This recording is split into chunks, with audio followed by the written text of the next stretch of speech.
Assalamualaikum warahmatullahi wabarakatuh. Shalom, Om Swastiastu, Namo Buddhaya, salam kebajikan, rahayu, rahayu, rahayu.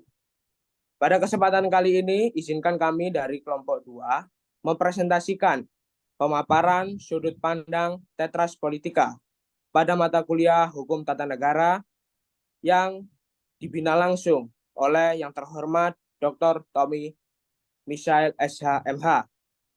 Pada kesempatan kali ini, sebelum memasuki materi, izinkan kami memperkenalkan diri terlebih dahulu. Yang pertama, saya Sandi Rahmat Ramadan dengan NIM 13 12 300 144. Selanjutnya, Perkenalkan, nama saya Reza Andika Ardiansyah dengan NIM 13123000132. Dan perkenalkan, nama saya Hildan Tironi Divana dengan NIM 13 12 300 134. Kemudian perkenalkan, nama saya Ahmad Fala Burhanuddin dengan NIM 13 12 300 150. Selanjutnya, perkenalkan, nama saya Rodoto Safiaya dengan NIM 13 12 300 158. Selanjutnya, perkenalkan, nama saya Muhammad Rizal dengan NIM 13 12 300 168. Baik, terima kasih. Izinkan saya Sandi Rahmat Ramadan memimpin jalannya presentasi atau pemaparan pada hari ini. Yang pertama, pendahuluan tentang Tetras Politika dan juga Trias Politika. Sebelumnya, mari kita bandingkan dengan Trias Politika atau Tetras Politika terlebih dahulu. Trias Politika dan Tetras Politika sebenarnya adalah dua konsep yang berbeda dalam ilmu politik. Trias Politika adalah konsep yang dikemukakan oleh Montesquieu yang mengatur pembagian kekuasaan negara menjadi 3 cabang, yaitu eksekutif, legislatif, dan yudikatif. Sedangkan Tetras Politika adalah konsep yang meliputi 4 cabang kekuasaan, yaitu eksekutif, legislatif, dan yudikatif, dan kekuasaan pengawasan. Trias Politika berasal dari bahasa Yunani yang artinya politik 3 serangkai. Sederhananya, Trias Politika adalah konsep politik yang berarti pemisahan kekuasaan. Tujuan dari konsep Trias Politika ini adalah untuk mencegah kekuasaan negara yang bersifat absolut di Indonesia. Sebagai negara demokrasi, termasuk salah satu negara yang menganut konsep Trias Politika. Itu adalah pendahuluan daripada materi hari ini. Selanjutnya adalah materi-materi selanjutnya akan dilanjutkan oleh rekan kami. Yang pertama Saudara Reza, kedua Saudara Heldan, ketiga Saudara Muhammad Rizal, keempat Saudara Ahmad Fala Burhanuddin, terakhir yakni Saudari Raudatus Salvi Yahya. Kepada Saudara Reza kami persilahkan. Baik, terima kasih. Di sini saya akan menjabarkan tentang pembagian kekuasaan daripada Trias Politika. Trias Politika dibagi menjadi 3 kekuasaan, yaitu yang pertama ada kekuasaan eksekutif, kedua adalah kekuasaan legislatif, dan yang ketiga adalah kekuasaan yudikatif. Yang pertama yaitu kekuasaan eksekutif. Kekuasaan eksekutif adalah kekuasaan untuk melaksanakan undang-undang dan roda pemerintahan. Di Indonesia, kekuasaan ini dipegang oleh Presiden. Presiden memiliki kewenangan untuk mendelegasikan tugas eksekutif kepada pejabat pemerintahan lainnya, yaitu para menteri. Yang kedua, kekuasaan legislatif. Kekuasaan legislatif adalah kekuasaan untuk membuat undang-undang. Terdapat 3 lembaga yang diberi kewenangan legislatif di Indonesia, yaitu antara lain, yang pertama ada Majelis Permusyawaratan Rakyat, MPR, kedua ada Dewan Perwakilan Rakyat atau disebut dengan DPR, dan yang ketiga adalah Dewan Perwakilan Daerah atau disebut dengan DPD. Yang ketiga yaitu kekuasaan yudikatif. Kekuasaan yudikatif adalah kekuasaan yang berkewajiban mempertahankan undang-undang dan berhak memberikan peradilan kepada rakyatnya. Untuk sederhananya adalah kekuasaan kehakiman.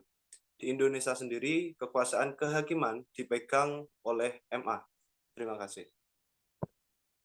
Baik, Dilanjutkan oleh Saudara Heldan Tironi Divana. Silahkan. Untuk materi selanjutnya yaitu seperti yang sudah kita singgung di awal tadi, yaitu Tetras Politika merupakan konsep yang menekankan pada 4 kekuasaan dalam suatu negara, yaitu 1. Eksekutif, 2. Legislatif, 3. Yudikatif, dan 4. Kekuasaan pengawasan.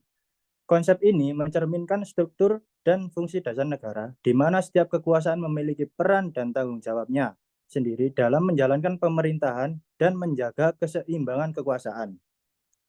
Dalam literatur yang berjudul From Trias to Tetras Politica, The Needs, Checks, and Balance, yang ditulis oleh Richard V. de Mulder dan Albert Major, mengkaji bahwa analisis de Mulder yang sebelumnya mengenai Trias Politica mengingat pada zaman yang semakin berkembang dalam penerapan teknologi informasi untuk melaksanakan kebijakan pemerintah, maka kekuasaan negara yang semakin meningkat dianggap menimbulkan pertanyaan apakah posisi warga negara semakin melemah. Sebagai contoh, yaitu menyoroti permasalahan-permasalahan yang mungkin terjadi dalam berbagai bentuk di seluruh proses penerapan hukum. Beliau berargumen bahwa negara-negara barat yang modern membutuhkan jenis kekuatan sebagai tambahan terhadap kekuatan yang sudah ada, yaitu trias politika, dan negara hukum yang demokratis di era informasi memerlukan tetras politika. Terima kasih. Dilanjutkan oleh Saudara Rizal. Baik, untuk selanjutnya, apakah Tetras Politika menggantikan Trias Politika?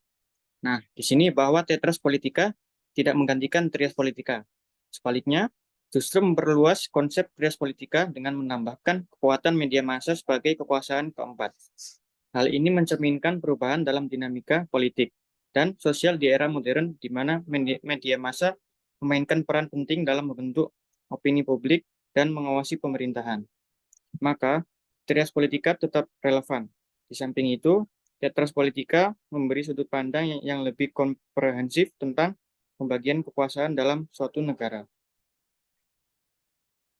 Baik, terima kasih. Memasuki materi inti. Yang pertama akan dibuka oleh Saudara Ahmad Falah Burhanuddin dan dilanjutkan oleh Saudari Raudatus Salfi Yahya. Baik, terima kasih atas waktunya moderator. Izinkan saya menjelaskan. Selanjutnya kita akan membahas sedikit mengenai bagaimana kondisi ketatanegaraan Indonesia saat ini.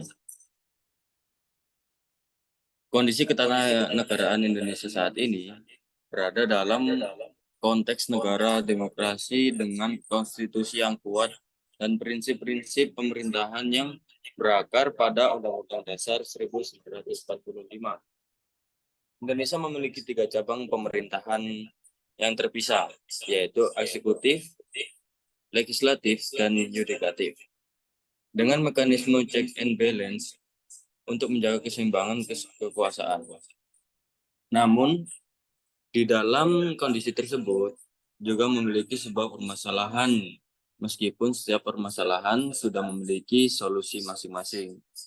Tetapi tetap saja terus berkembang di negara Indonesia ini, yaitu berbagai permasalahan tersebut meliputi yang pertama, korupsi dan transparansi. Kasus ini telah ditindak dengan Badan KPK atau Komisi Pemberantasan Korupsi. Tapi tetap saja terus ada di dalam negara demokrasi ini karena kurangnya kesadaran personil dalam negeri. Yang kedua, kebebasan berpendapat dan pers. Kebebasan ini bukan termasuk dalam kasus, tapi yang menjadikan perihal ini menjadi kasus yaitu penyalahgunaan undang-undang untuk mengendalikan kebebasan berpendapat itu. Yang ketiga, ada hak asasi manusia atau HAM. Di negara ini sudah ada hukum yang sangat kuat untuk melindungi HAM, tetapi tetap saja ada beberapa kasus yang dapat melanggar HAM karena kurangnya kesadaran masyarakat itu sendiri dan juga masih banyak pemikiran individualis di dalam negeri. Adapun permasalahan lainnya seperti desentralisasi dan otonomi daerah, politik identitas dan toleransi, dan juga pemilu dan proses demokrasi. Terima kasih. Terima kasih Saudara Ahmad Fala Burhanuddin. Untuk selanjutnya, pemaparan materi terakhir yang akan dikemukakan oleh Saudari Raudatus Salfi Yahya. Kami persilahkan. Baik, poin yang selanjutnya yaitu kaitan antara Tetras Politika dengan ketatanegaraan saat ini di Indonesia. Yang pertama, Indonesia menganut konsep trias politika ini sebagaimana telah tercantum di dalam UUD 1945. Wacana Tetras Politika muncul sebagai usulan untuk menambahkan satu cabang kekuasaan lagi sebagai pengawas terhadap ketiga cabang kekuasaan yang sudah ada. Seperti yang dijelaskan, bahwa hal ini mencerminkan perubahan dalam dinamika politik di era modern saat ini, di mana media massa memainkan peran penting dalam membentuk opini publik dalam hal mengawasi pemerintahan. Yang kedua yaitu, maka dari itu, meskipun Indonesia menganut konsep trias politika, namun dalam hal praktiknya tidak selalu berjalan dengan sempurna. Hal ini disebabkan oleh beberapa faktor, meliputi yang pertama, kurangnya independensi lembaga-lembaga negara, yang kedua, lemahnya penegakan hukum, yang ketiga, budaya politik yang masih patriarkis dan feodal.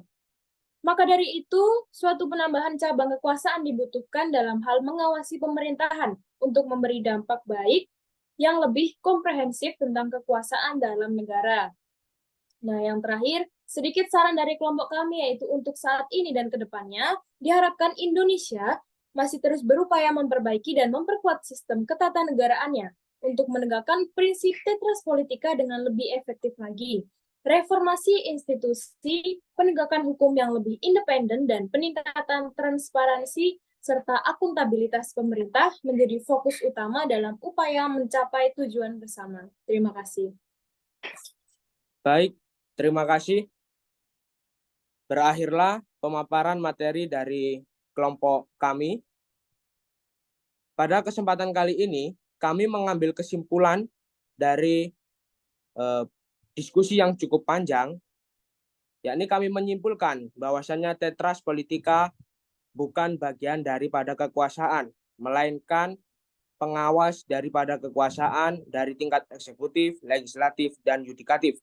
Tetras Politika memberikan perlindungan kepada rakyat untuk bebas berpendapat dan berpandangan, dan melindungi hak-hak rakyat yang lainnya dalam mengawasi kinerja para pemimpin negeri ini. Terima kasih. Mungkin itu pemaparan daripada kelompok kami. Kurang lebihnya, saya Sandi Rahmat Ramadan atas nama pribadi dan juga atas nama kelompok memohon maaf yang sebesar-besarnya apabila ada salah-salah kata dan kurangnya kami dalam mengerjakan tugas PTS Hukum Tata Negara pada semester 2 ini. Kami mengucapkan mohon maaf yang sebesar-besarnya. Akhirnya, kami akhiri. Wassalamualaikum warahmatullahi wabarakatuh. Shalom, Om Swastiastu, Namo Buddhaya, salam kebajikan, rahayu, rahayu, rahayu. Tuhan bersama kita. Salam Pancasila. Merdeka, merdeka, merdeka. Merdeka.